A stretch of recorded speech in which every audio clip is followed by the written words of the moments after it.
Old Memories by Jim Beatmaker on YouTube. I found him years ago. I love all of his stuff. This one's called Old Memories.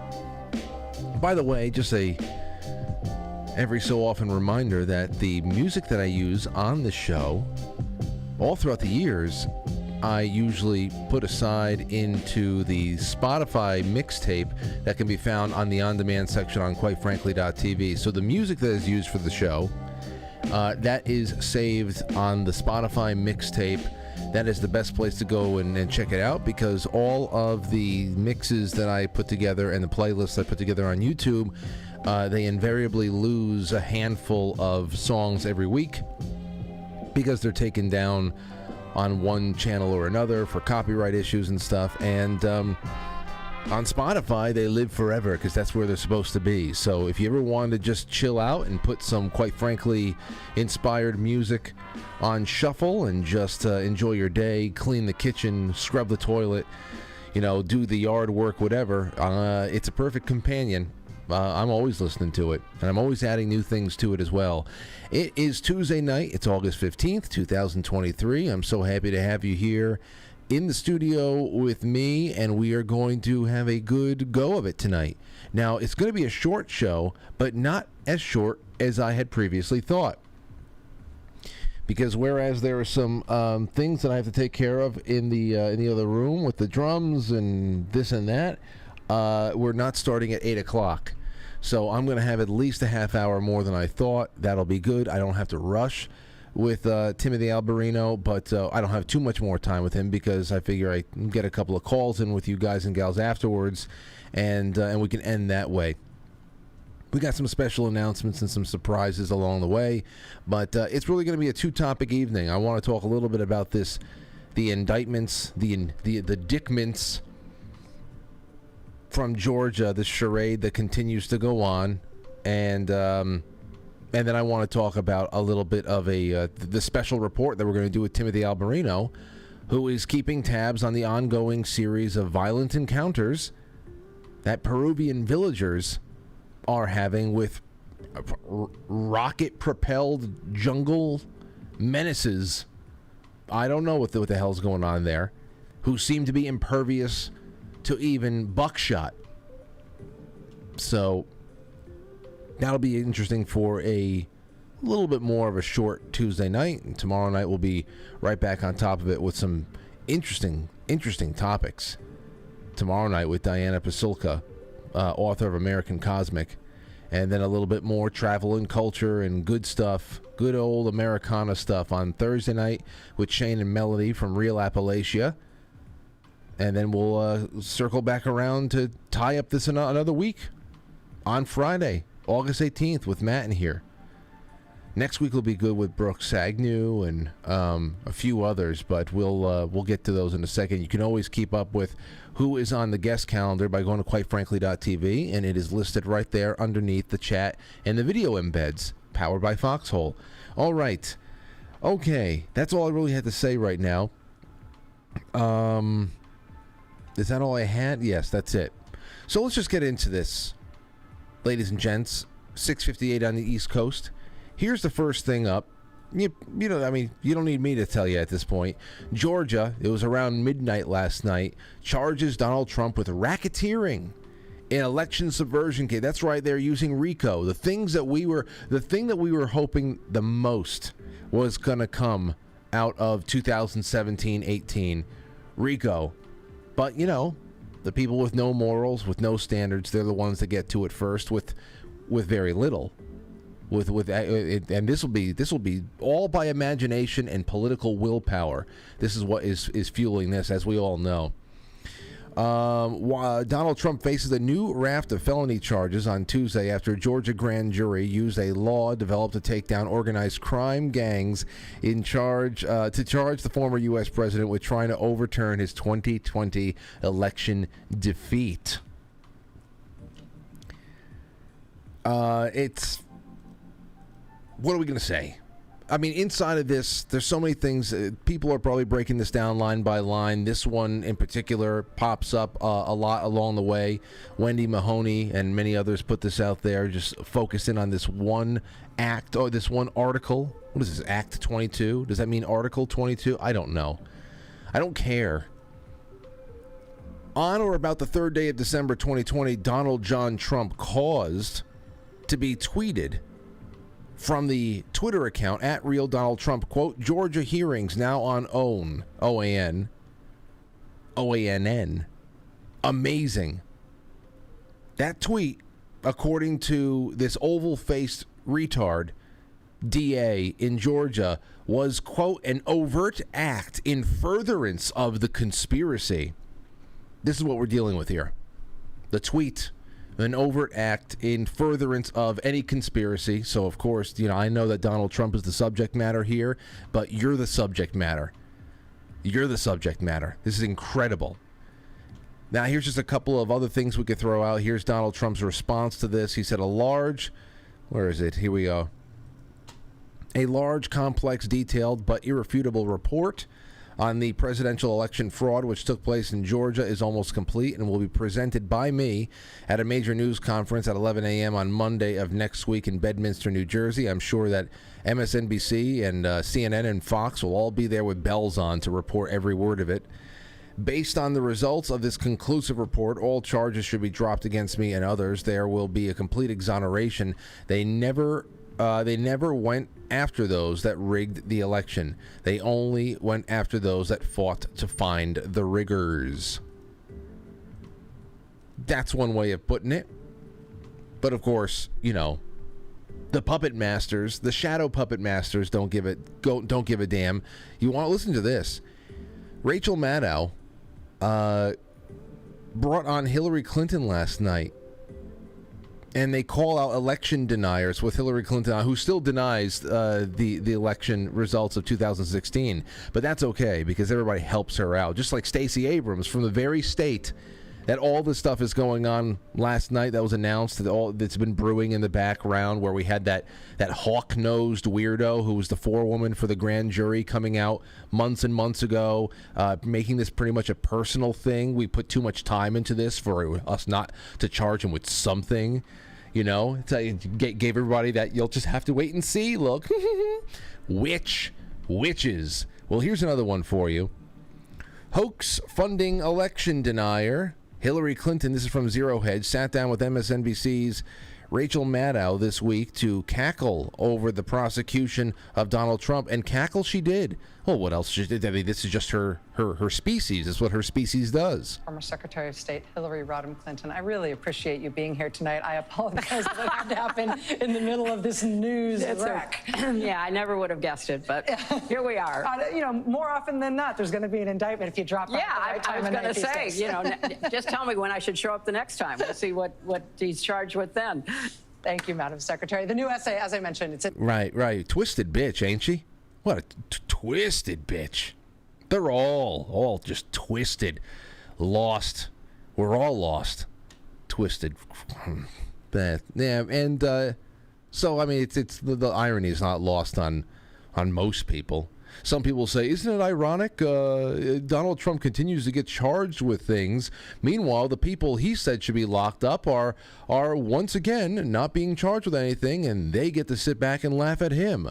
Now, those hopeless souls are missing the bigger picture, of course, the biggest picture. But this is what we're being made to watch, made to live through. And yes, like I said, the subject matter is Donald Trump, but it's really you and I, especially with how frivolous the charges are getting and how general and how just, I mean, this is an attack on common conversation. I just don't even know what else to say. It's an attack on conversation in many cases. But here's a couple more clips. This one is Mike Davis, the founder and president of Article 3 Project. He was on War Room this morning. So this is clipped by Citizen Free Press. Listen to this. Unless these indictments, Jack Smith or Fani Willis, are charging Trump for inciting a riot or telling Rudy Giuliani to put the real electors in his trunk and send in fake electors instead of alternate electors, I don't see how there's any chance whatsoever. There's not a snowball's chance in hell that these indictments, that these criminal convictions will be upheld by the Supreme Court of the United States because of two things. Number one, there's a thing called presidential immunity. When the president acts within his official powers, including the outer bounds of his official powers, his actions are protected by presidential immunity. And alternatively, if he's acting within his personal capacity as a private citizen, his actions here, his words and conduct are protected by the First Amendment. He's not advocating for violence. If he were advocating for violence, the January 6th House Kangaroo Committee would have found evidence of violence. They found zero evidence. After spending tens of millions of dollars over many years, they found zero evidence that President Trump incited a riot. Yes, okay, so that's a little bit of this guy, Mike Davis. He was on the War Room this morning. Here is a quick clip from Kash Patel. He's always straight to the point and interesting to listen to. Here you go. Constitution for freedom of speech cannot be vitiated because a district attorney has chosen to politicize it. And that's another point. All of these issues are not state court issues. They are federal court issues. This case, no matter how long it runs, will end up in federal court 3, 4, 5 years down the road. Any convictions resulting in this case will immediately be challenged to the Federal Circuit Court of Appeals in the United States Supreme Court because it involves, quote unquote, corrupt activities of a federal election cycle. She is not the legal officer to adjudicate that decision. She will supremely fail, and this will catapult Donald Trump to the Republican nomination and, in my opinion, the presidency of the United States. That's Kash Patel. Here's one more for you. This is Alan Dershowitz, another short clip, but I think this gets more to the point, and then I want to give you some general thoughts, because I'm not going to be going into the nuts and bolts of all these cases. We know what's going on, and this is a pretty easy way of, you know, putting it into layman's terms of what's happening right now as far as the strategy goes. There'll be some convictions. I think the strategy is to get bad convictions, but to get them fast in New York, in Florida, in Washington, and in Fulton County. Then they'll be reversed on appeal, but they'll be reversed on appeal after the election. That's why everybody's rushing to get these cases tried. We now know that they want it tried within 6 months in Georgia. They want a trial in January in Washington, D.C. They want a trial in May in Florida. New York has been willing to put it off, but they're going to get on the bandwagon, too. Everybody who is going after Trump, the whole get Trump approach, is to get him before the election, convict him before the election, and he wins on appeal. All right, that's tomorrow's news. Okay, so I think that we can all see that. We can all see that. And without further examination, anyone who understands what is being attempted here may be able to confidently say one way or another whether it will stick, or no other reason, for even if it's for no other reason than what Alan Dershowitz was just saying right there, that the jury pools in specific districts are just hopeless for anybody to be able to get out of there with a fair trial. And everybody just, you don't even need to say these things, write them down, have somebody sign a blood pact or anything like that. This is a hive mind. Everybody knows what the goal is here. Everybody knows. You don't even need they don't even need a wink and a nod. This is a hive mind. They understand what's going on. They understand what the outcome needs to be. And you want to carve yourself out a little piece of history? Oh, if you're, get on that jury. Lie to get on that jury about how unbiased you are and blah, blah, blah. But again, ladies and gents, it's the attempt for people like you and I at this point, especially if you've been watching this show for a long time and if you watch it regularly, I think it's time. It's a time waster at this point to get lost in the details of one indictment or another and whatever the hell is coming down the pike. I think it's a big time waster. There'll be people out there who get paid to do that kind of legal dissecting and research and all that stuff. If it's your line of work, then obviously this is just like second nature to you. But we all know what the hell's going on here. There's no real reason to lose our minds over whether or not any of this has merit, or whether or not he's going to be able to survive one courtroom and the appeals process, and whether it's just 5 or 6 or 7D chess. We can all at this point just be okay with knowing what is happening, no matter how bad it is. Just don't stress yourself out anymore. That's my advice. That's what I'm going to be doing. I mean, I spent personally enough time combing through every detail of the fake Clinton investigation that they pretended was going on, the Russiagate nonsense, impeachment 1. I did all of that with you at home and a conga line of knowledgeable guests who came in and just colored in all of the details and made things make sense when they were a little bit confusing. We did all of that.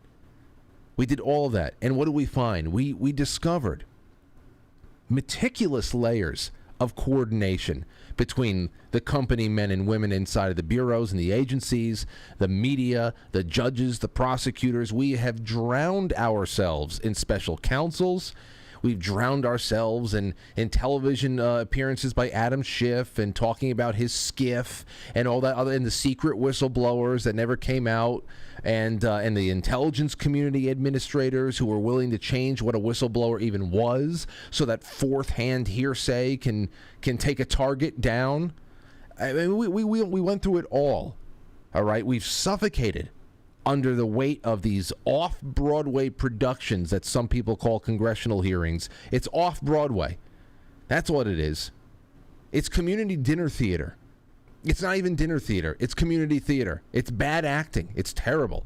It's people that just want something to do on a Tuesday night. We did all of that. We all did more than enough studying between 2017 to 2022, whatever the hell it is. We did more than enough studying to know what this is about now. Nothing's changed. Nothing's changed. At the least, it's a time waster. At the most, it's an attempt. I mean, I'm saying about what they're doing right here. They're trying to buy up time. They want to get all these in. Why? Because 2024. They want to unleash as much hell as they can in 2024. So at the very least, they can waste a lot of time. They can hinder a person from getting out there and really having all of the flexibility he can on the campaign trail and working the media and getting people riled up and speaking freely. They would love to have a couple of well-placed gag orders in there as well. So at the very least, it's a time waster. At the most, it's, again, an attempt to sentence Trump to death. And on top of that, it's a soft cancellation of the 2024 election.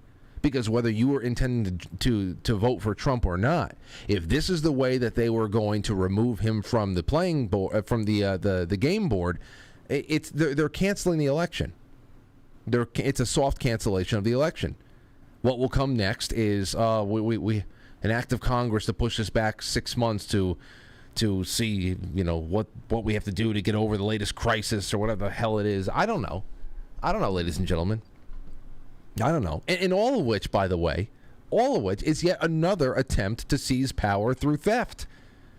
This is all theft. It's the exact thing that they're trying to say that Trump was wrong about, and it's happening all over right now in the name of trying to make him pay for the last time they stole something and he spoke out and everybody else spoke out and planted dirty seeds of doubt into the minds of the children, the 340 million children of the United States who need to constantly be monitored by the CIA and Rachel Maddow to make sure that they're thinking the right things. And you got these chuckling, fat-faced DAs who love the attention. They love it. They love getting their belly scratched. Okay, and then like I said before, that jury forewoman who giggled about how she spent too much personal time in the grand jury for there not to be some kind of a charge.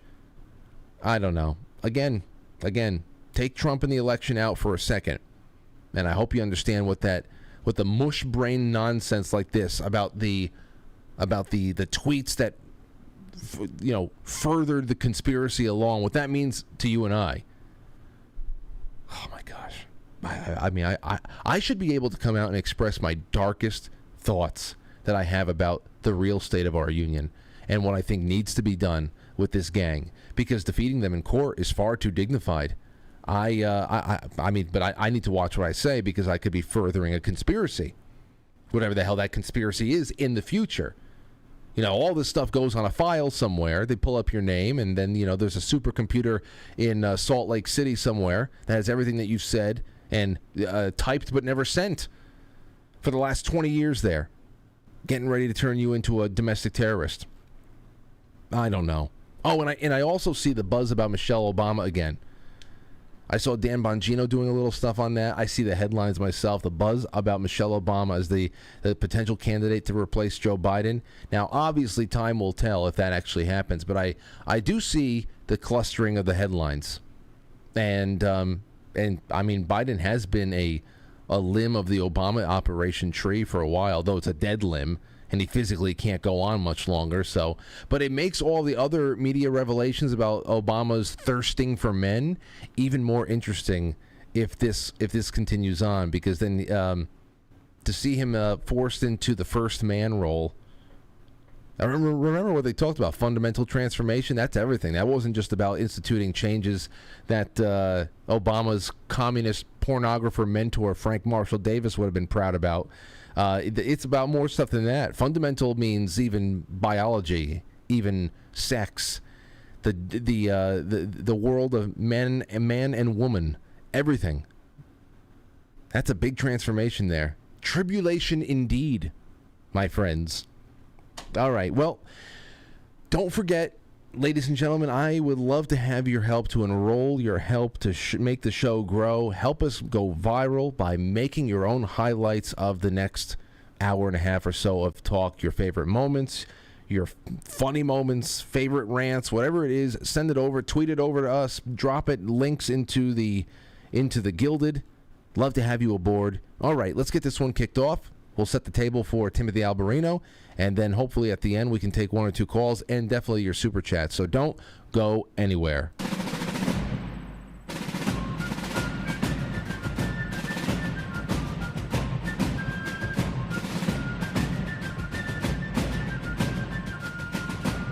You let one ant stand up to us, then they all might stand up. Those puny little ants outnumber us 100 to 1. And if they ever figure that out, there goes our way of life. It's not about food. It's about keeping those ants in line. That's why we're going back. Does anybody else want to stay? Let's rock!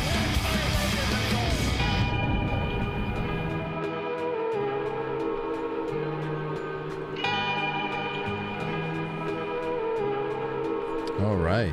So,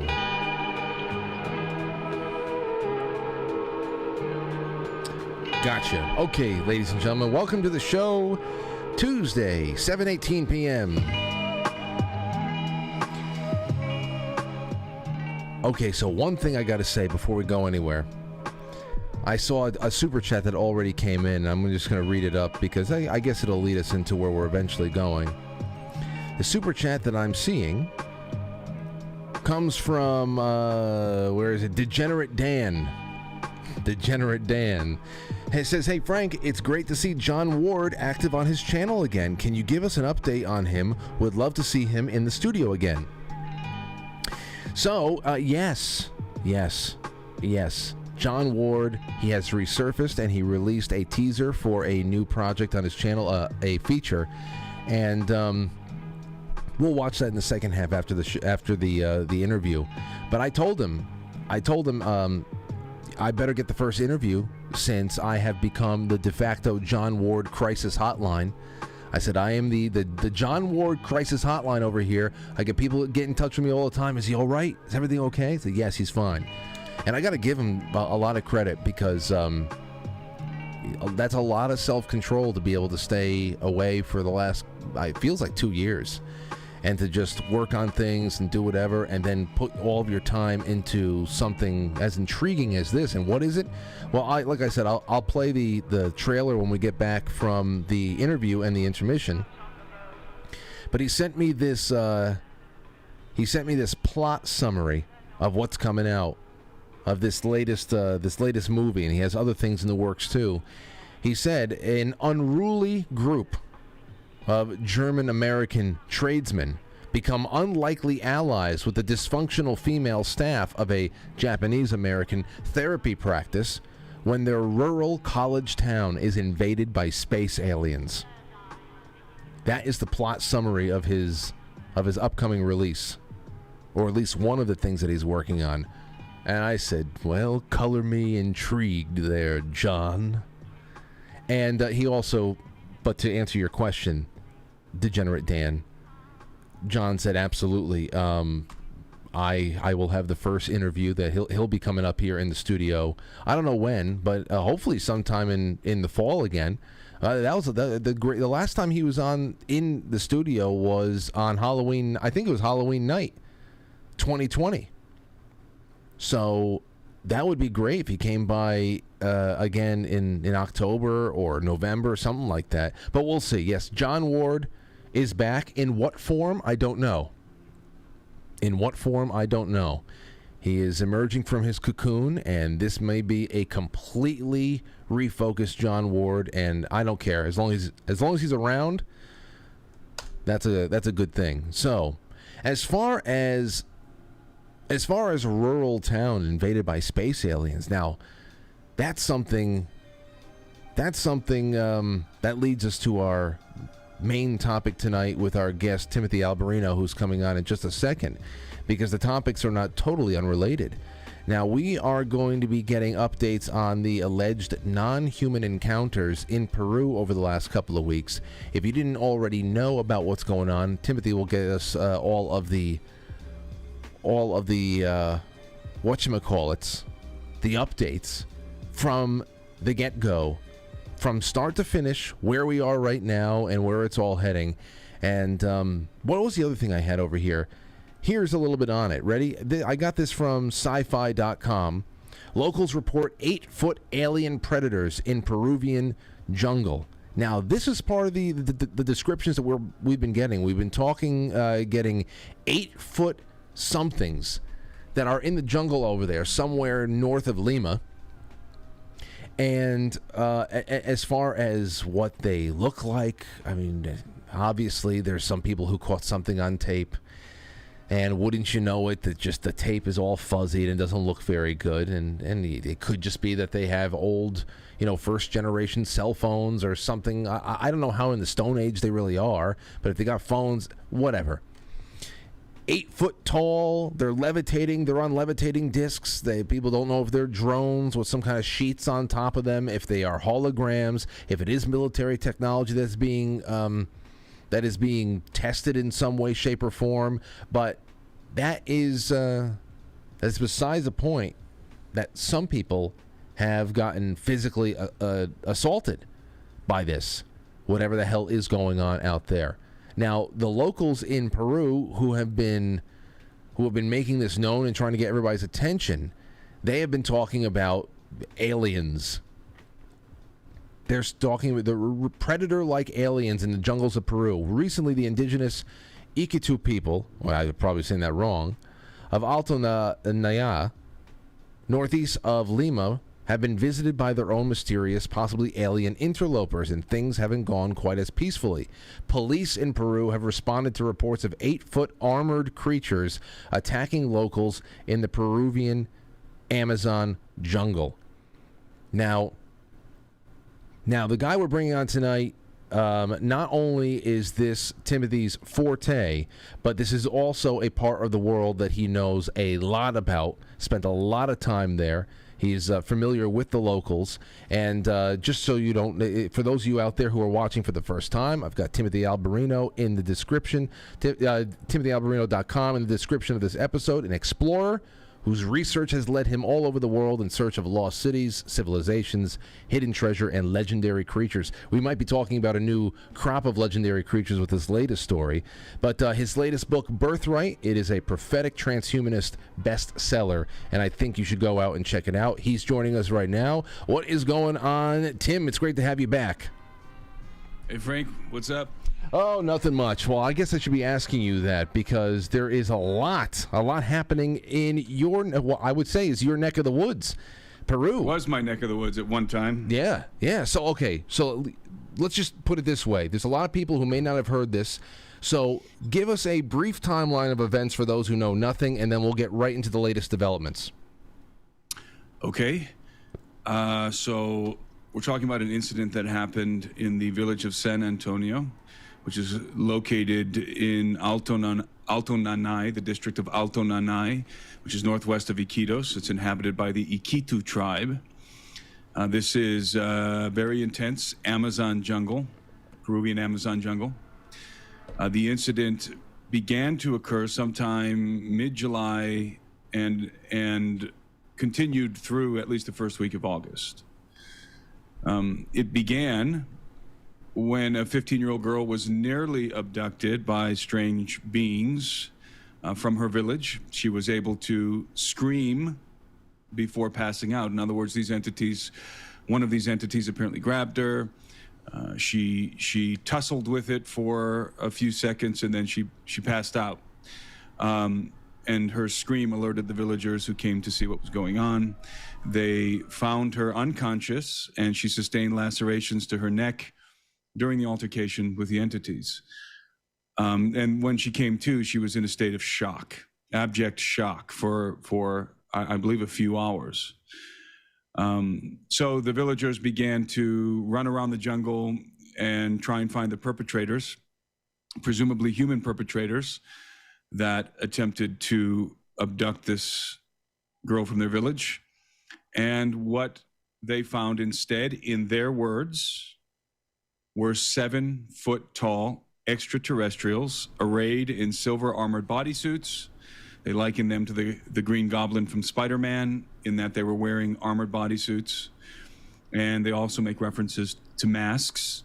They said that these entities had shoes, like circular shoes, in other words, shoes with discs on the bottom that project a red light, with which they are able to float off the ground and then also to ascend into the air. And apparently these entities are bulletproof because they have discharged their firearms at them. The villagers have discharged their firearms at these alleged extraterrestrials at point-blank range to no effect. And these entities also would disappear right in front of them in the manner of, as you said, the predator creature from the movie. So this was ongoing. These entities, whatever they were apparently invading this village, let's say, or at least observing this village for multiple nights, for a sequence of nights, let's say, for a few weeks, for the duration of a few weeks. And the villagers were terrorized. There's a handful of videos out there from these villagers that they filmed themselves on cell phones. One of them, you can see the villagers running around in a state of panic, firing into the jungle with shotguns and rifles. The women and children are huddled in the middle of the village in a state of terror. And in one of the videos, you can see a gentleman with a flashlight at nighttime, and he's flashing the flashlight around the jungle, around the village, he's flashing the flashlight into the forest around the jungle, around the village. And he trains the light on this thing up in this tree, and he begins to yell in Spanish, "There it is, there it is." And there's great commotion around this because they're looking at something in this tree. And apparently this is the thing, or the things that have been terrorizing them. And I'm going to contend rather, that these entities that this man manages to capture on film are in fact tall gray aliens. Now, whether they're holographs or whatever we can discuss, but they appear to be tall gray aliens, indeed 7 foot tall with very large bulbous heads, almond-shaped black eyes. You can see at least two of them in the footage. If you slow it down, look at it frame by frame, they're not static. They are looking around these entities, these tall grays. You might describe them as insectolins or mantis-like creatures or mantid-type creatures. And so apparently these are the things that have been terrorizing the villagers. They made a formal request, indeed a demand, to the Peruvian government that it immediately send the Navy to protect this village from these extraterrestrial assailants. The Navy responded, came to the village, conducted an investigation, quote unquote, conducted an investigation, and determined that, in fact, this village has been assaulted not by extraterrestrials, rather by illegal gold miners equipped with state-of-the-art jetpacks. And bulletproof armoring. Wait, this is the official who are funded by the cartels. This is an official, not police, official military statement. Are you serious? This was the Navy's conclusion, probably in conjunction with the police. But this is the official narrative, as fantastical as it sounds. Now, you will find different coverage of this story in South America, especially in Peru.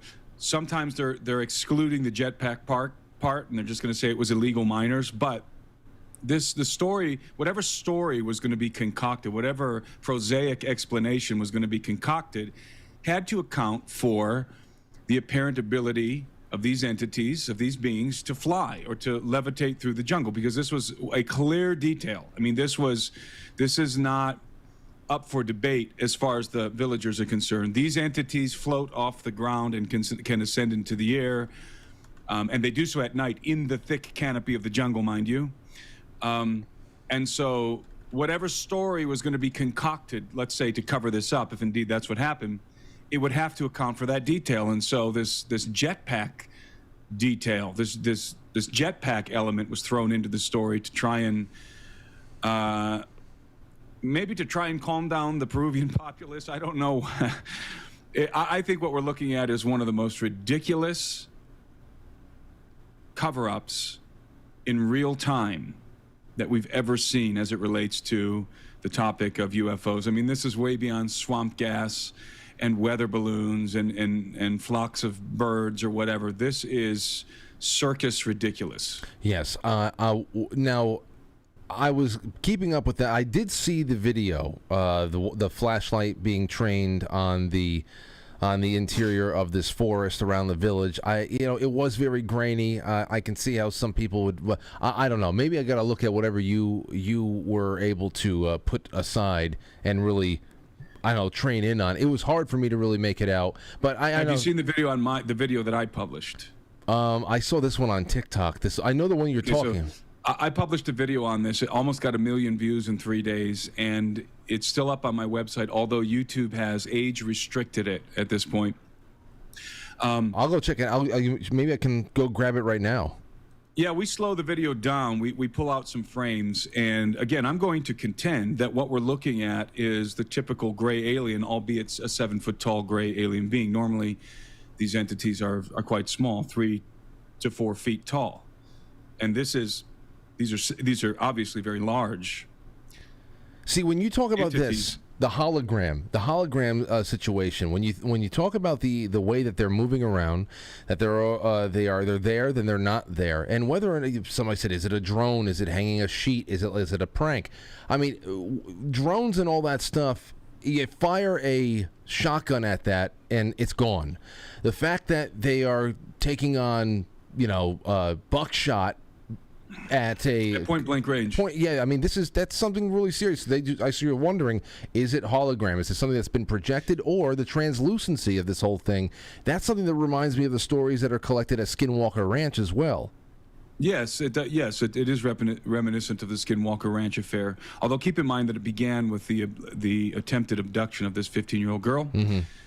Is it possible that this 15-year-old girl there was an attempted abduction by illegal miners, and then this incident just so happened to coincidentally occur within the same time frame? That's also a possibility, I suppose, but it is important to point out that the cartels and the illegal miners, and when we say miners, we're not talking about the kind of miners who dig into the side of a mountain. We're talking about river miners. So they're looking for gold in the river. They're mining gold in the rivers. They dump mercury in the rivers. It's very destructive. It completely pollutes the rivers for years. I've seen it myself, and it pollutes the drinking water. It causes all kinds of problems in the jungle, and the villagers are constantly at war with these illegal miners, river miners. And so I'm familiar with this situation, and the miners have used tactics in the past, and the cartels, scare tactics to terrorize the villagers to try and drive them out of the area, because in this region of Peru, in the jungle around Iquitos, there are a bunch of different native tribes, and each of these native tribes, they have their own territories that the government has given them, has allotted to them, much like reservations here in the United States, although a little bit different there than a reservation. But they have their territories, right? Their tribal lands, let's say. And they have the rights to these lands. And anyone who wants to come in and, let's say, run a petroleum pipe through their lands has to deal with them, has to make a deal with them. And these are not cowards. These jungle people are not cowards. They're contending with Peru, the largest petroleum company in Peru. They're constantly contending with illegal miners, illegal what would you call them, lumberjacks. And with the cartels running drugs, because the cartels run drugs up to Ecuador through the Amazon, way up these rivers. I mean, you're talking about these areas are very remote. Mm-hmm. You can't get to them but by boat. And so that situation does exist, and I would be the first to acknowledge that situation does exist. And I believe it's true that miners have dressed up like different legendary creatures in the jungle to try and scare these natives away from their territories. However, the villagers in this video, in this town, and who are represented in these videos, are adamant that these beings are not human. A, B, that they never mention jetpacks. They never mention any kind of loud the kind of ruckus that a jetpack would make in the jungle. That was Tim. That was going to be the next thing I asked you. I said you're talking about jetpacks but the sound of rocket propulsion is very distinct. Are we talking about silent anti-gravitic technology on display? Well, rocket propulsion, or you have now these little platforms that are like drones, and they just use propellers, but those are super loud, and they would just blow the foliage, and the vegetation would just be very disturbed when those things are in operation. So we have three possibilities here. Okay, we have the story that the Navy is pushing in Peru, that these are gold miners, nay, gold miners with state-of-the-art jetpacks terrorizing the villagers at nighttime. Then you have the possibility that these are actually some sort of non-human entities that are terrorizing this village, tall grays, let's say. Then you have the possibility that what we're looking at is some sort of a military operation, a PSYOP, using either high technology, advanced technology that nobody knows about, like super secret jetpack technology that would be silent, that perhaps special operators who've been practicing with these things can maneuver in the jungle at nighttime and so forth, or holographic technology that's being deployed by I don't know, elements of the military.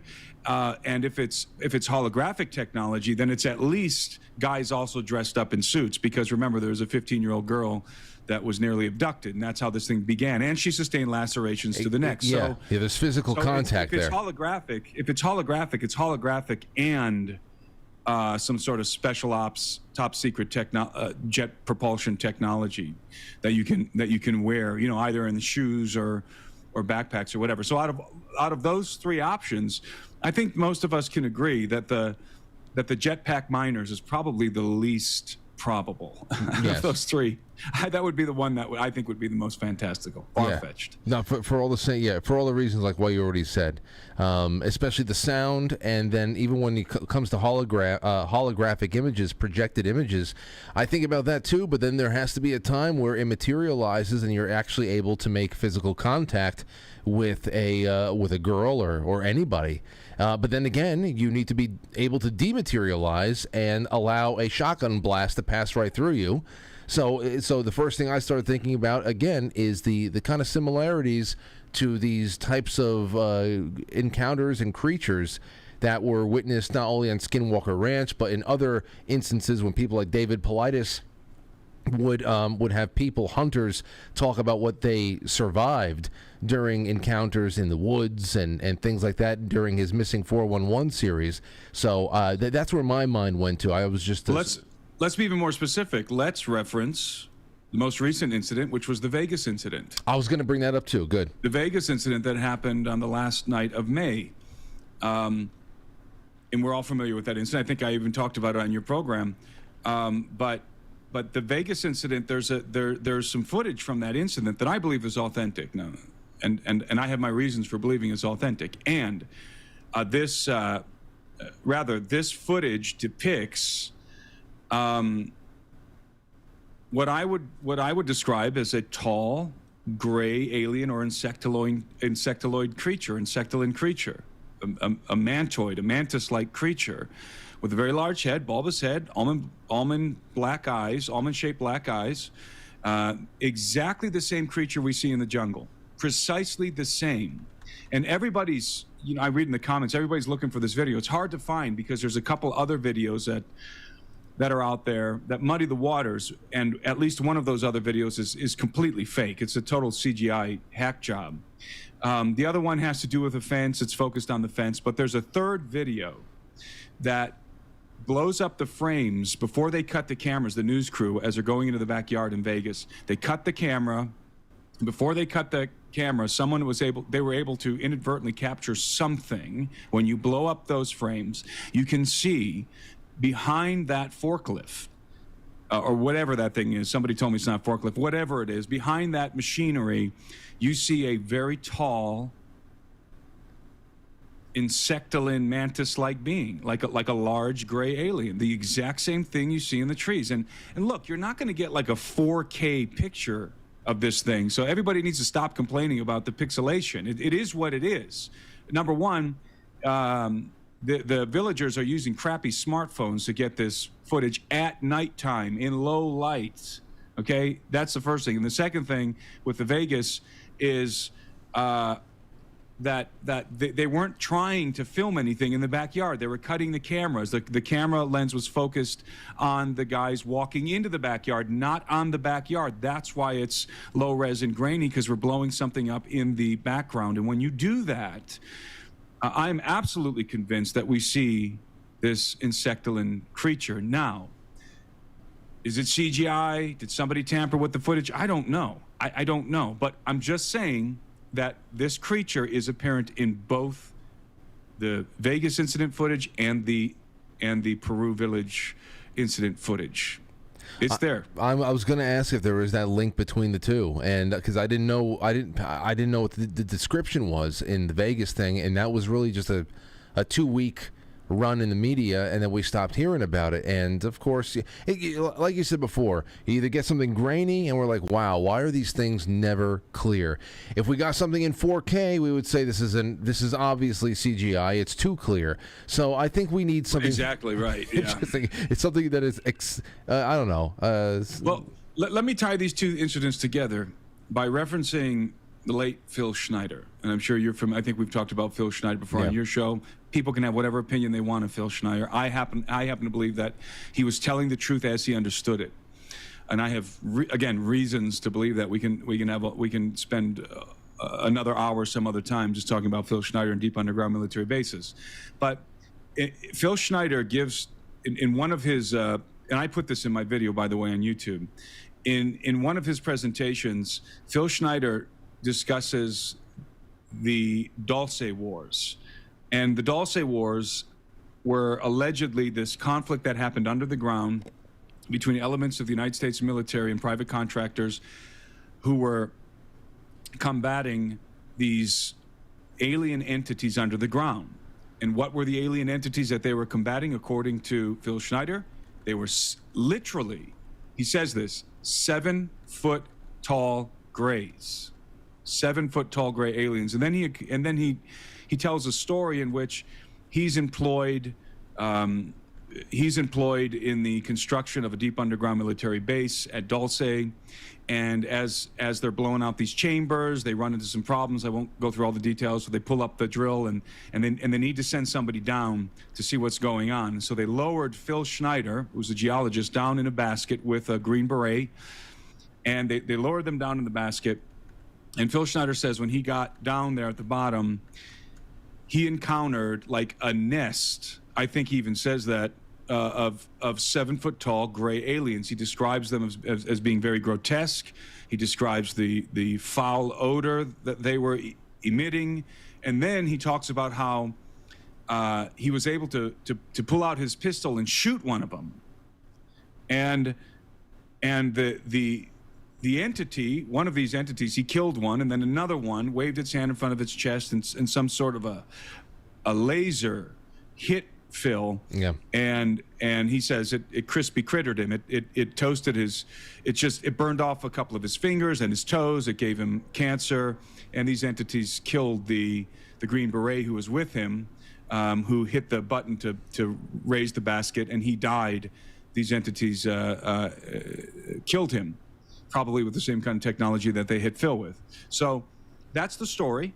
You can believe it or not believe it, but that's part of Phil Schneider's testimony. He was murdered. He did not tie that catheter around his own neck. Somebody else did. He was murdered, and so was his friend Ron Rummel, who had his brains blown out in public, okay, before Phil was killed.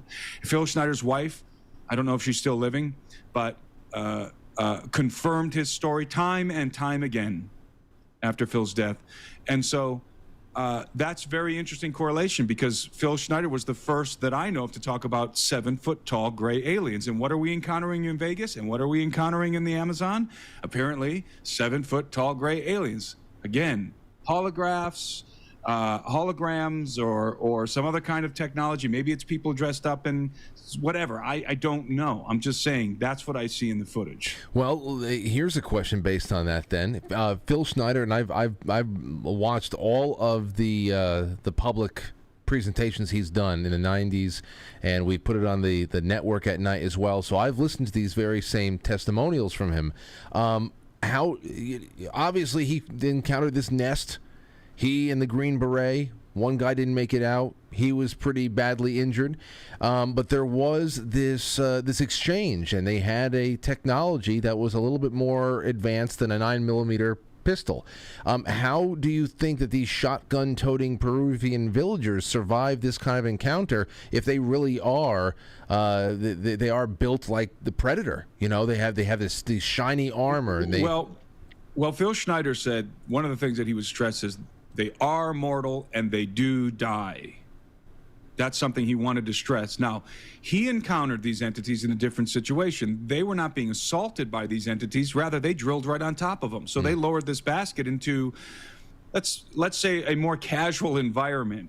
In other words, these tall grays were not assaulting them. They were just doing whatever they were doing under the ground. What am I trying to say? I'm trying to say they were probably not equipped with the body armor in that instance. But as they're assaulting this village at night in the Amazon, assuming it's gray aliens, I'm not saying it is, assuming it is biological gray alien entities, they would have been equipped with whatever technology and body armor that would have protected them from what they would have surely known was small arms fire from, they would have, let's say this, they would have had the appropriate gear to protect themselves from shotguns and rifles that they probably knew that the villagers wielded. And so these are two different environments. One, they're caught by surprise, probably not wearing that equipment, and two, they're strategically doing something, invading this village.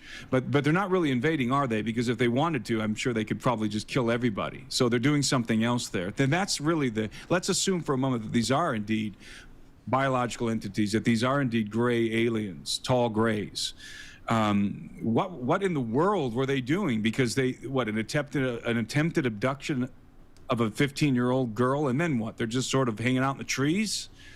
This story is bizarre. Everything about it is bizarre. The cover story from the Navy and all the details from the villagers, it's just, the whole thing is just illogical.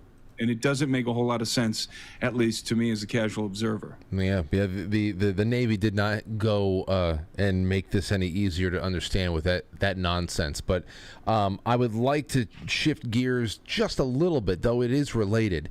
But I'm going to be tapping into your eschatology section of your brain now, the end times, because I had a member of this audience who claims to have been a lifelong UFO contactee get in touch with me.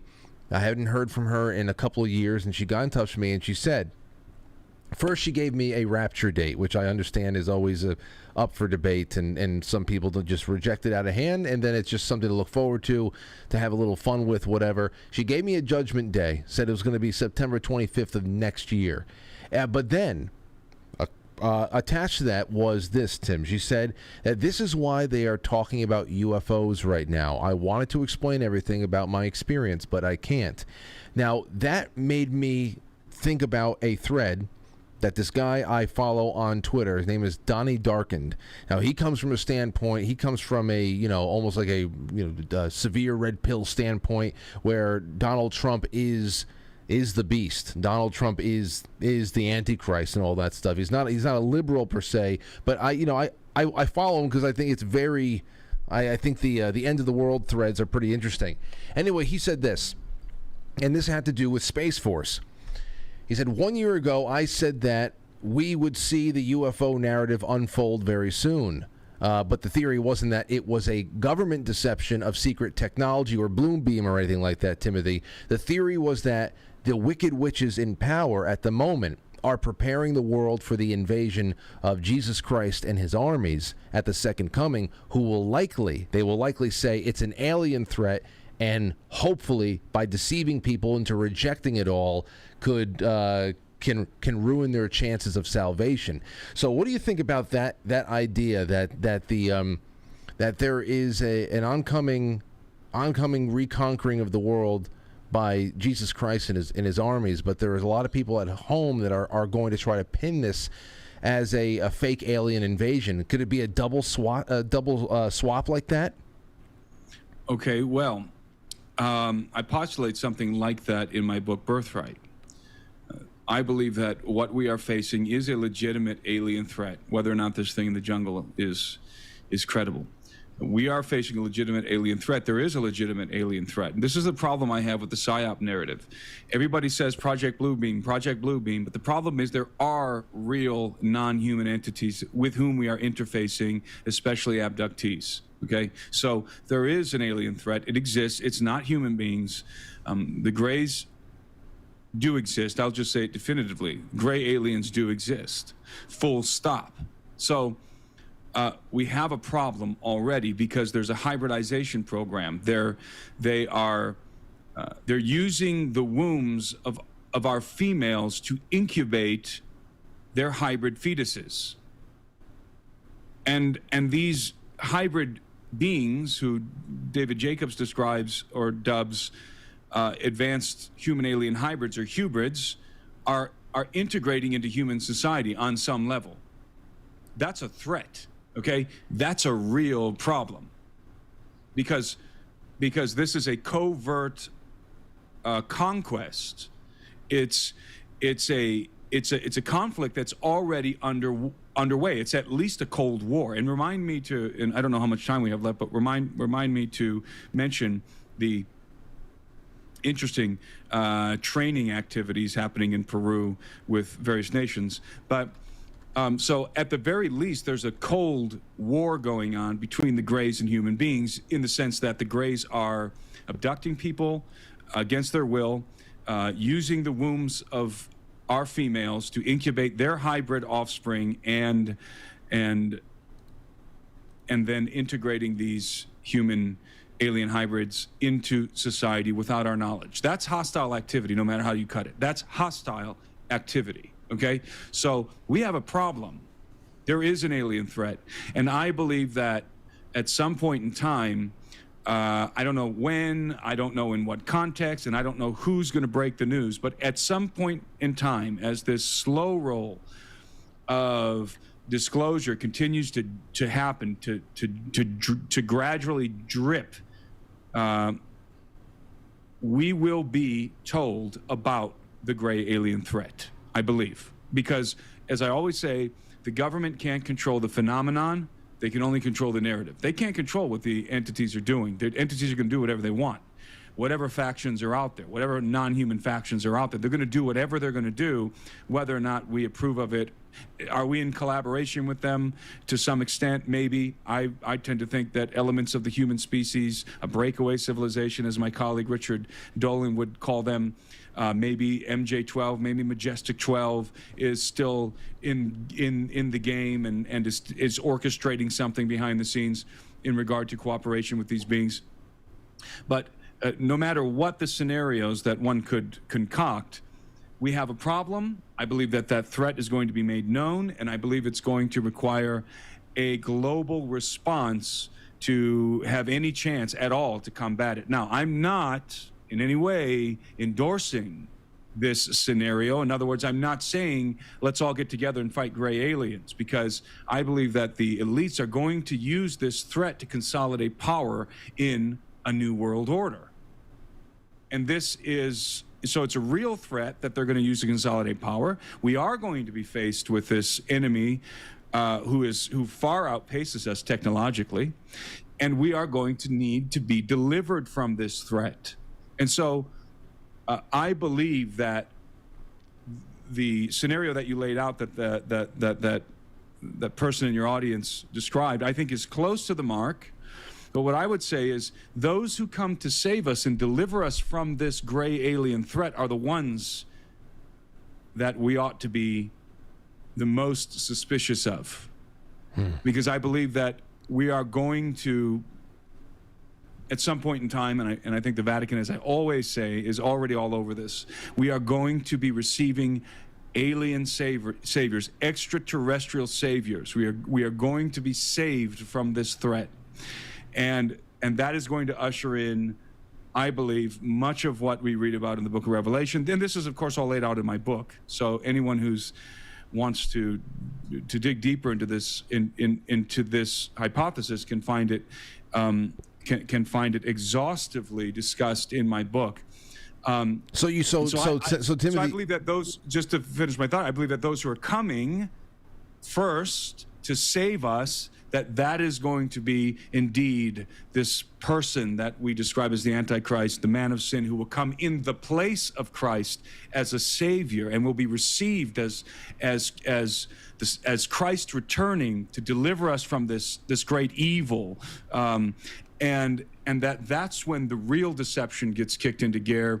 And then, because I think, in the future, we're moving into a post-human future. That's a whole nother discussion, but it dovetails with the UFO thing. It's very important to keep that in mind. The artificial intelligence and the genetic revolution that's just getting underway, and post-humanism is going to dovetail with this UFO phenomenon and with the alien presence. And we are going into a post-human condition.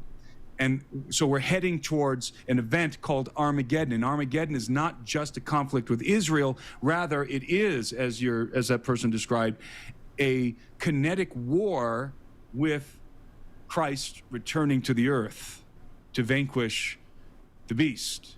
And so I do project a war. I do see this war happening, but I think a lot of other things are going to unfold first, and we are going to be in a post-human condition on planet Earth. And it's going to be like a sci-fi movie. So you don't necessarily believe that the stuff that we're being prepped for and whatever's going on right now, UFOs, little pockets of this, the next thing that comes, it's not going to be a heavenly host. That there actually is going to be a great unveiling of what's going on, and then sometime. My whole thing about this, Timothy, is why I would hope that the great battle that comes from heaven. You know, you would hope that would come before, you know, we all become cyborgs to try to prevent that. Well, the battle comes at the end. Yeah.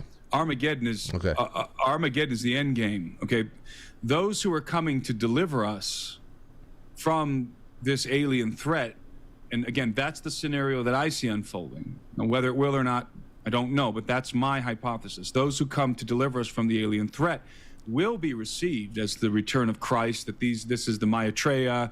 These beings, in stark contrast to these the gray aliens and these mantis-like insectolins, these very exotic extraterrestrial creatures. You're going to have these beautiful human-like beings who are going to deliver us, who are going to vanquish our enemies, save mankind, and then lead us, I think, into the final phase of our directed evolution out of Adam and into a post-human condition, and then we will follow them into war with God, really, with the Son of God returning to the earth. So that is what I postulate in my book, In Birthright. It's very detailed, you know. I mean, it's very, very, very detailed. So it takes a long time to really unpack it properly. No, I know, and you do a really great job in that book, bringing it to life. But I guess in thinking about that scenario, I don't know how anyone could really mistake, or maybe they could, holographic laser light show for the actual second coming. I know that some people, when we've talked on certain nights when we talk about demonic possession, even some people who know of the subject very intimately will say that the devil or any other kind of possessing spirit can come in the form of Jesus, can be deceptive in that way, that can try to deceive someone in that respect. So if that could actually be done on a more planetary level, of course, that is the crux of Bluebeam. It wasn't just a UFO invasion I theoretically were trying to see if they can pull off on the large populace of the planet, but it was also whether or not they can fake a second coming, and I just don't know how many people are going to go for it, and where that leaves us. Well, I suppose in this day and age you can fake anything, but as I mentioned before, we have a problem in that we have a real alien threat to deal with, and I want to stress that I do believe that, assuming that these entities in the jungle are real, because there's so many people now who say, oh, that story was debunked, it was miners. It was miners. Nobody addresses the footage, because those weren't miners up in that tree. Those aren't miners hanging out up in that tree in point blank range from the village. Okay, those aren't miners. I'm sorry. That's something else. And I do believe that what we're looking at are some sort of non-human biological creatures. Now, they may be biological cybernetics, a combination of tissue and technology, let's say. That's very possible. There may even be some advanced artificial intelligence involved here. And maybe they're androids of some kind.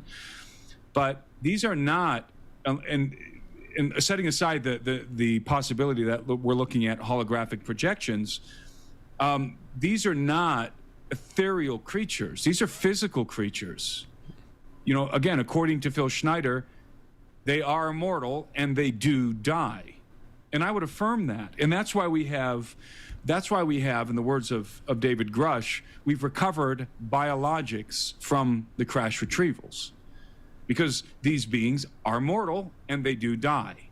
So there's this impulse to try and make the phenomenon ethereal, to try and process it as anything other than a physical experience. In other words, these villagers are actually being assaulted by physical beings, physical non-human beings, and I think at this point in time, with everything that's coming out, the whistleblowers and what we know in regard to the absolute verity of the UFO phenomenon, in other words, These things exist. They're physical. They're real. We don't control them, and it's not us, at least many of them. We know that now. There's no argument there. We know that now. And those who would dispute those facts are just willfully ignorant at this point. So there is a very physical, technological component to this phenomenon that is not human. Okay? And that has to be, in my mind, that has to be part of the equation. And whenever we're talking about these kind of topics, that has to be part of the equation. So, and before I forget, it is interesting that during the last couple of months, and in 2023 in general, there's been a joint military operation underway in Peru called Resolute Sentinel 23. And I'll just read what the article says. The third edition of the training exercise in Southcom, Southern Command, involves roughly 1,000 personnel from the Air Force, Space Force, Army, Marine Corps, Coast Guard, and 8 partner nations, Peru, Ecuador, Colombia, Great Britain, Brazil, Chile, Panama, and Uruguay. This project began in 2021.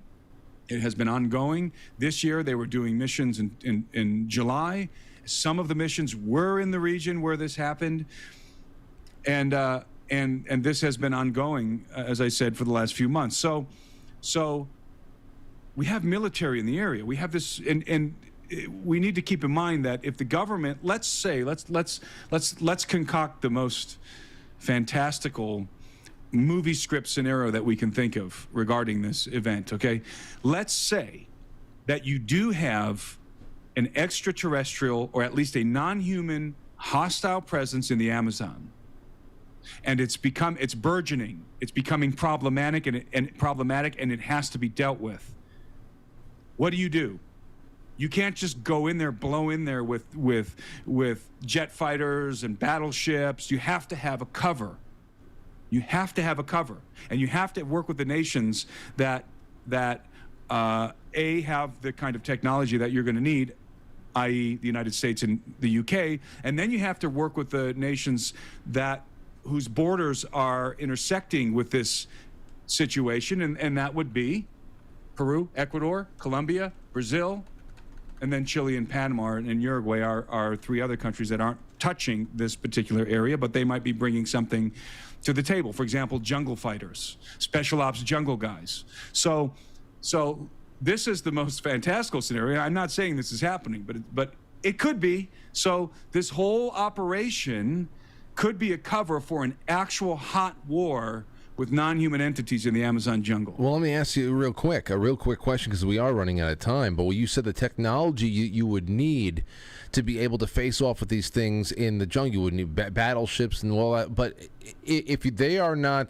they're impervious to shotgun, obviously projectile weapons are probably not the thing. Are we talking about, I don't know, it sounds like you would need a Ghostbuster to go down there with the... Well, this would just be the cover story. So what you would have under the radar, this is for everybody to see. This is the big show. We're doing these training exercises, right? This is the dog and pony show. But under the radar, you would have special ops teams with let's say, secret advanced technology that are going in under the radar. These special ops teams that may be in possession of very advanced jetpack technology that's silent and that can be maneuvered through a thick canopy jungle, that can be maneuvered through the thick canopy of the jungle in the dark of night. Okay, I can go with that. So maybe, and this is a big maybe. I said this is the most fantastical movie script scenario that I can think of right now. Maybe what we're looking at is a huge cover story for a hot war.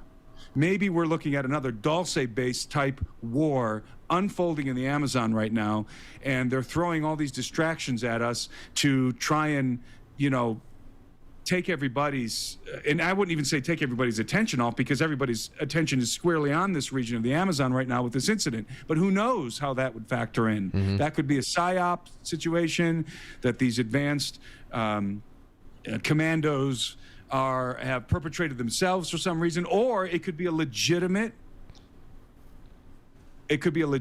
non-human attack on this village and the very phenomenon that they're all there to combat.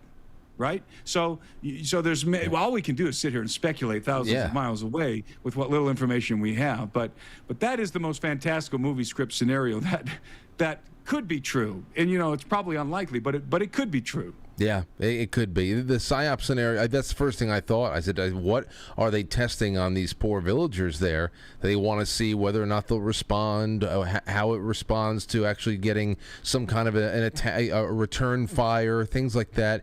Hey, that's the first thing I went to, because obviously it's just, you never know when the curtain is really going to drop and everything's really going to be, if it's going to happen at all. Maybe we're going to see it in our lifetimes, Timothy. Anyway, you've been making the rounds on this and other things lately. Your YouTube channel is alive and kicking. Everything you post is getting hundreds of thousands of views, and I just wonder what you got coming up next so people can go check it out. I already have timothyalberino.com in the description, but let us know what's coming up next. I'm working on some literary projects right now, and then of course I have an event in Costa Rica. I'm actually going on a little expedition in Guatemala, but that's a little private thing that I'm doing, and other things are in the works. But yeah, I mean, I've kind of just become, in the last week, I've become the Peru alien jungle guy, or the Peru jungle alien guy. And so, yeah, I mean, everybody wants to talk about this story. And what's very interesting is that this story just exploded all of a sudden in social media. And, I did this half-assed video on it, me and my buddy Doug Thornton, and it just exploded unexpectedly. And then all of a sudden, as soon as that miner story came out, it went quiet. Like, people are buying the miner story. So as ridiculous as it is, apparently people are buying it because this story's really died down. Certainly the Peruvian press is satisfied at this point with that story, and the American press as well. It's an incredible story. Incredible story. Yeah, but I've just been consumed in this for the last week, but I have other things coming. You can track with me on YouTube, my YouTube channel, Timothy Alberino's, Twitter, same thing, Timothy Alberino, and Instagram. Sign up for my mailing list on timothyalberino.com. Well, it's been great to have you back for this special report, Timothy. I can't wait for the next one. Thank you so much for having me back, Frank. All right, be well. There he goes, Timothy Alberino, back into the wilderness of Montana. Boy, little something on a Tuesday night. Now, like I said, we recovered a little bit more time than I thought we would have. So I'm going to stay on for another 19 minutes. A real quick intermission. Come back. I'm going to read your super chats, take a couple of your calls, and that's how we will end this Tuesday night. All right? Don't go anywhere. It's intermission time, folks. Time out to press the like button. Thank you. Ladies and gentlemen.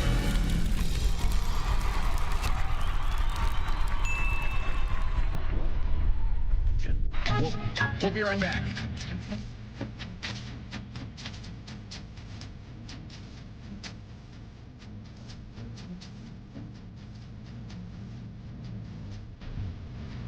Intermission.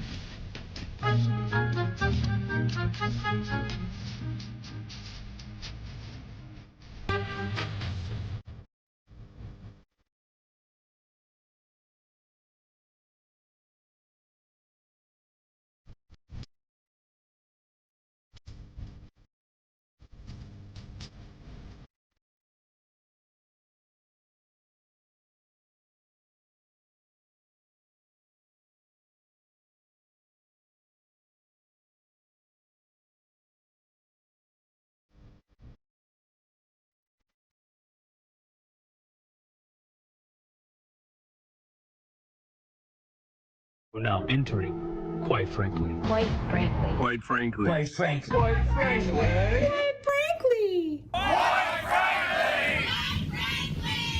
Quite frankly. Quite frankly. Quite frankly. Quite frankly. Quite frankly. Quite frankly. Quite frankly. Quite frankly. Quite frankly. Quite frankly. We all support quite frankly. Not quite. Quite frankly. Let's go, Brandon. Quite frankly in Roma, Italia. Quite frankly. You going on Frank's show tonight? I want to get a Coke. Can I get a Coke? So everybody watch, quite frankly, with Frank.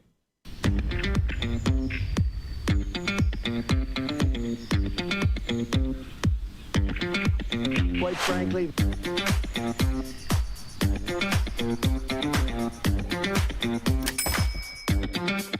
How dare you?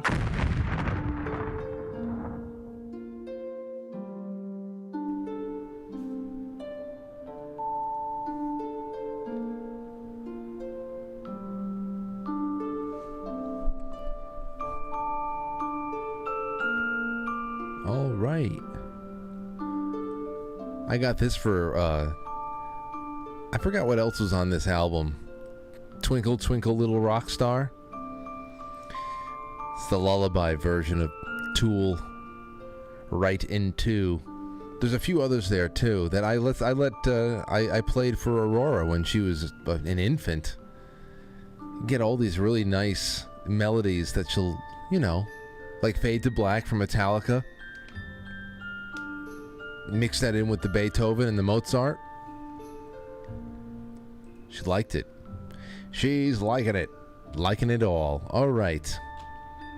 Let's go into the Super Chats. Quite frankly, superchat.com. Troy Rhodes says, Frank, ask Tim what... Troy, I'm sorry. This is the...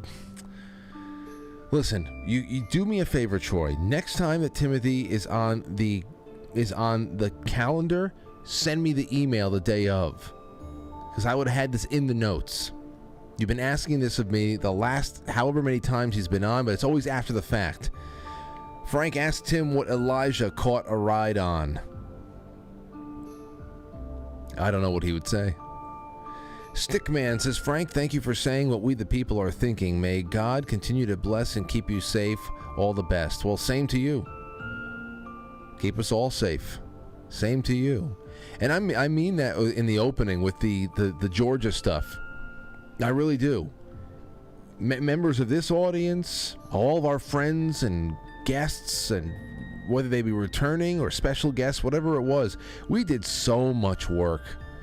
And what we did was, we solved the problems. We solved the issues, the mysteries for ourselves. Russiagate, the Clinton non-investigation, impeachment 1, everything in between. We solved them.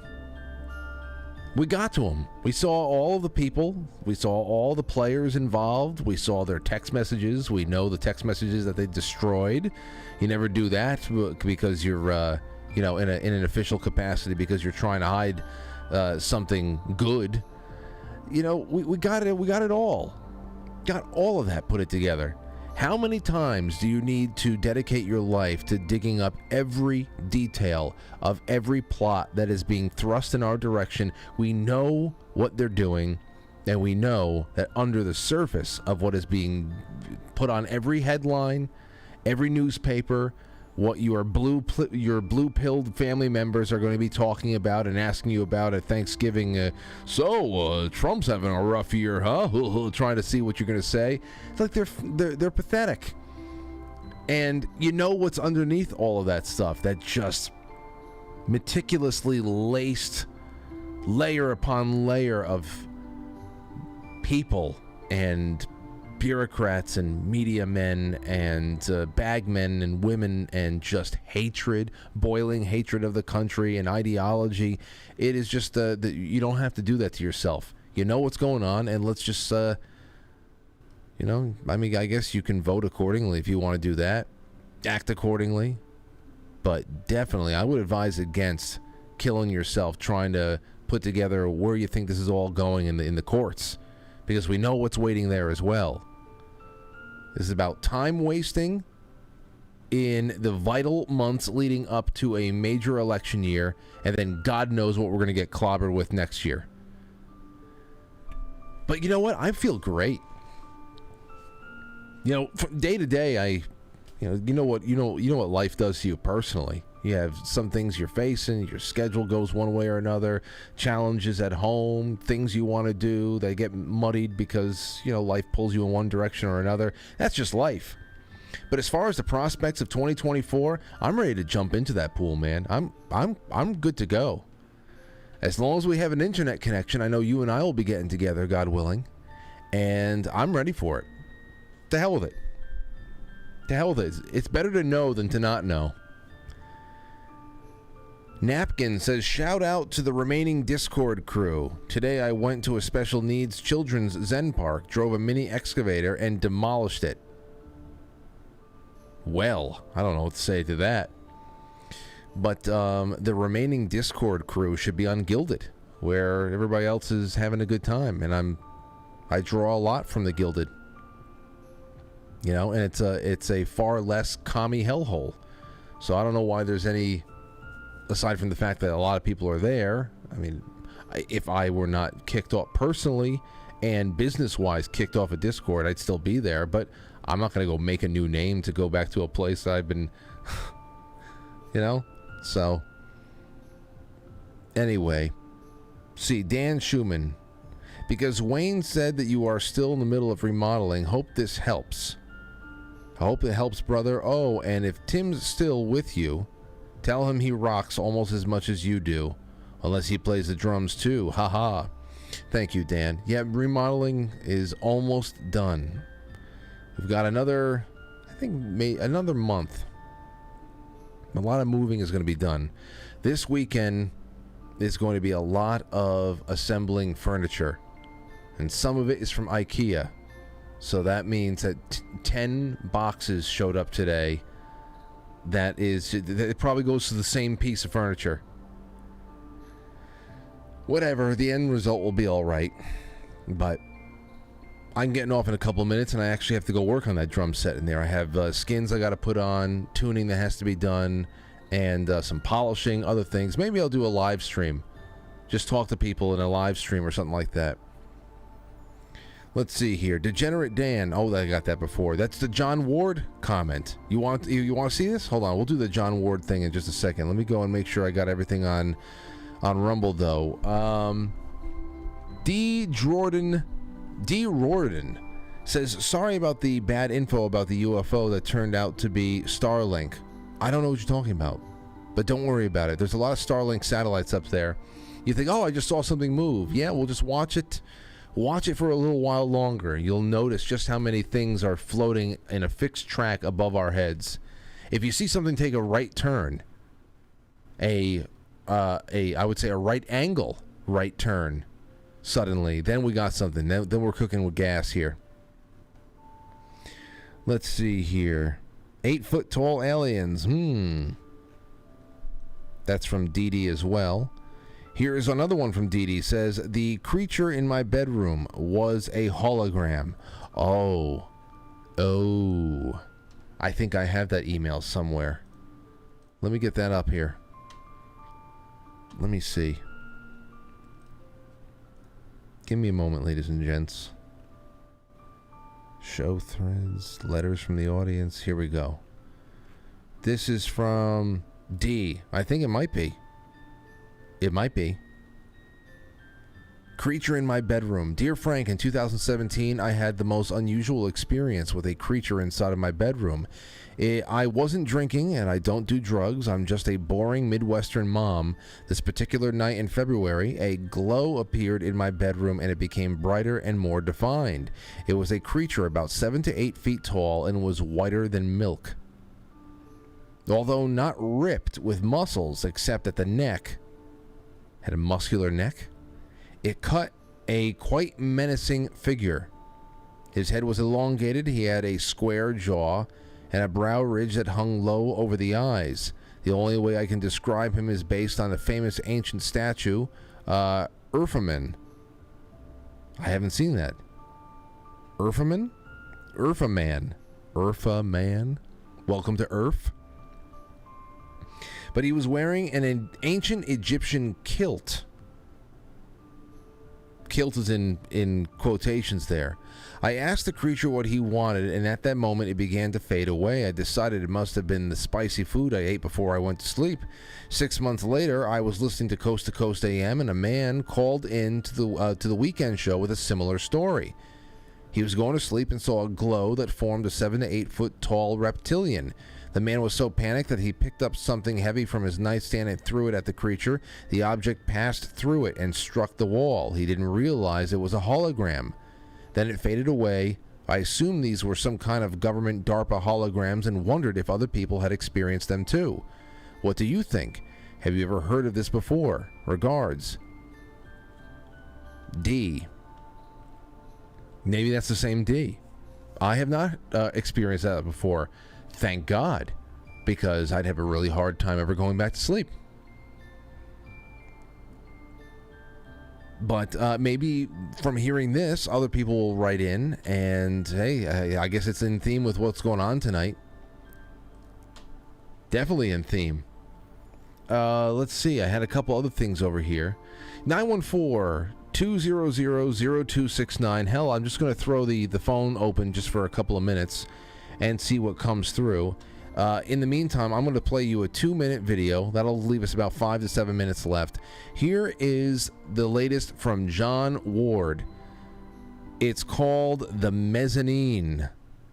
Watch this. So that's John Ward dropped that on everybody today, and of course has got a lot of people very excited. And I looked through, I said I might as well. What I should have done.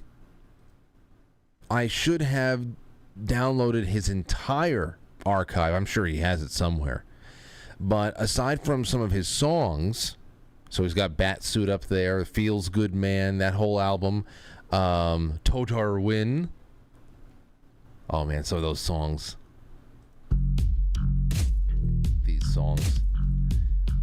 John's got he's got this ability to make you just feel weird. The music is weird, but it's a weird that scratches a certain itch. Very weird. Right. Well, hey, it's a good day. It's a good day when John Ward pops back up. All right, 484, you're on the air. Who dis? Hey, Frank, how's it going? It's Jay Bird. Hey, Jay, how you been? How you doing? I'm all right. So what do you think about tonight? I got to say, I'm a huge fan of Timothy Alberino, man. I've been interested in the UFO, ET stuff since I was a kid, since I can remember. And I think he has the best synthesis and distillation of the whole thing. And, not just the modern, anecdotal stuff, but also like the theological, mythological angle. And I think he's doing it, in my opinion. And the thing I think people are forgetting is that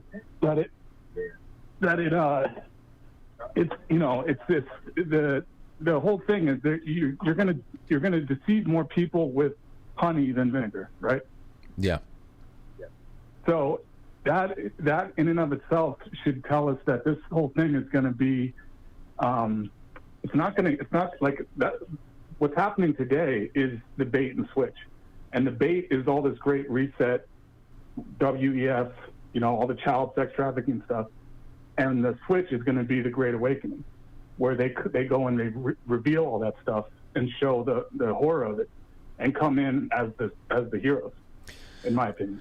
Well, that is I think it's an opinion that a lot of people would hope for, to switch out to something that is really going to propel us to a new level of existence, and especially on a consciousness level.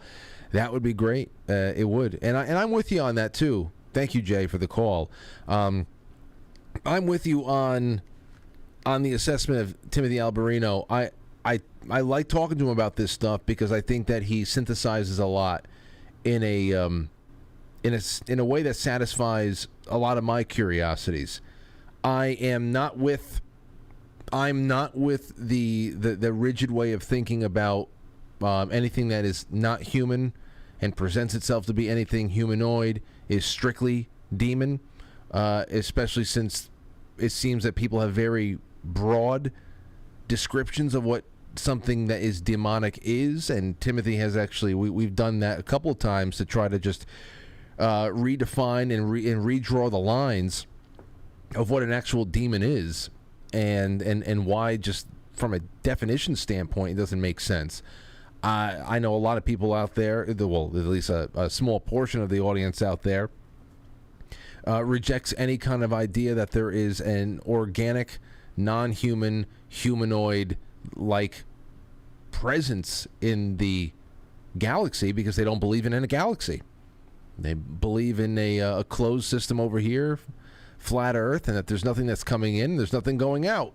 So there's so many competing things that are going on, and is the way that Timothy synthesizes a lot of that stuff, and especially from a Christian eschatology standpoint, end times, revelations, the Bible, there's a lot there, because does not discount the layering of dimensions as well, and that there are final battles that we're leading up to. There is deception. There is the possibility of government controlled psyops too, just to muddy the waters.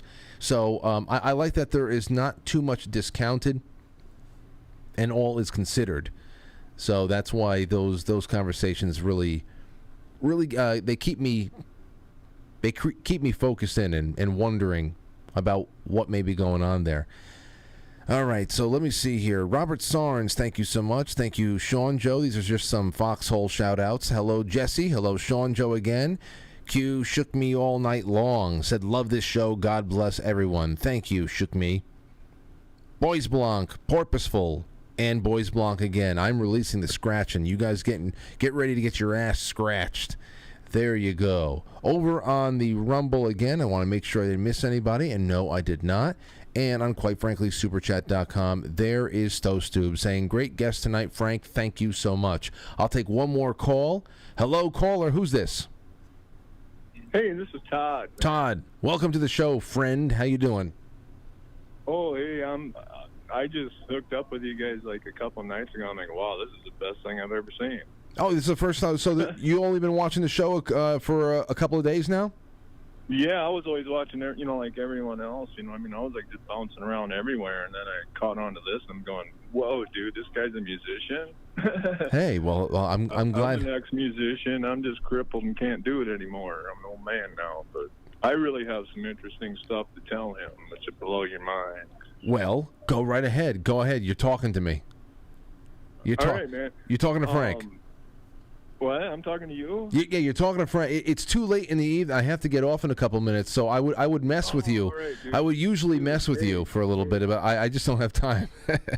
So. All right. Yeah, you got to practice or something, don't you? You were saying last night. Well, like I said, the band practice kind of got shifted and postponed a little bit, and the whole point of the meeting got changed. I know about that. So I have a little bit more time, but not that much. Go ahead, Todd. Dude, Go. Man. My whole life, right? I've been chasing this stuff. I'm one of the 80s hair band guys, romancing the devil. You know what I mean? And grew up Catholic and all this crap. And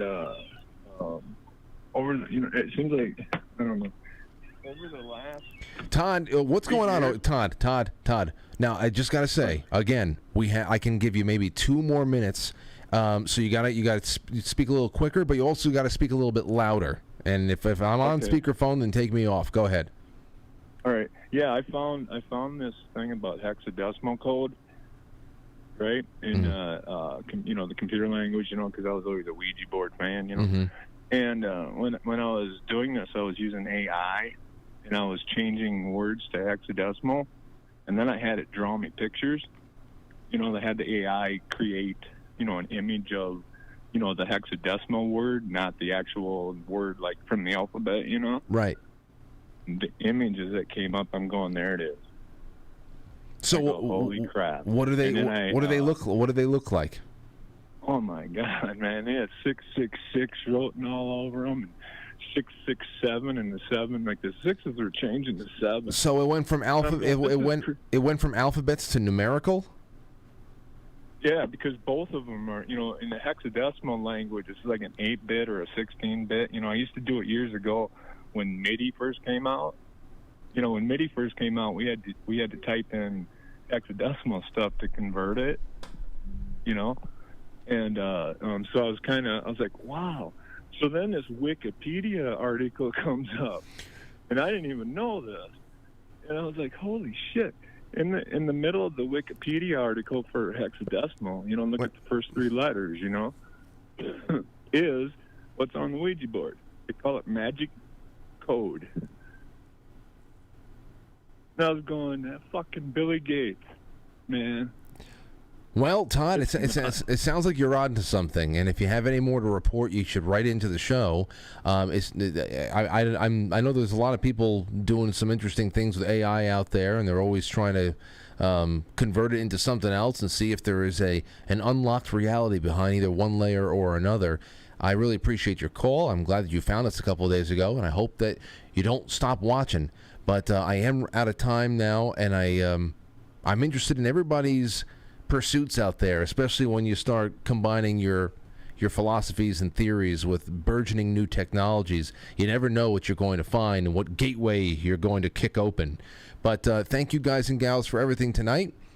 It's been a good one. Tomorrow we'll have a full 2 hours together with a great guest, and I hope that you're here to enjoy it with me once again. So, with that, goodbye. I will talk to you soon. I'll catch you on the flip side. You are asking me to give you the key to his room so you can walk in, put a gun to his head and pull the trigger, and I can't do that. He murdered Annie and Peter. There are only murderers in this room. Michael, open your eyes. This is the life we chose, the life we lead. And there is only one guarantee. None of us will see heaven.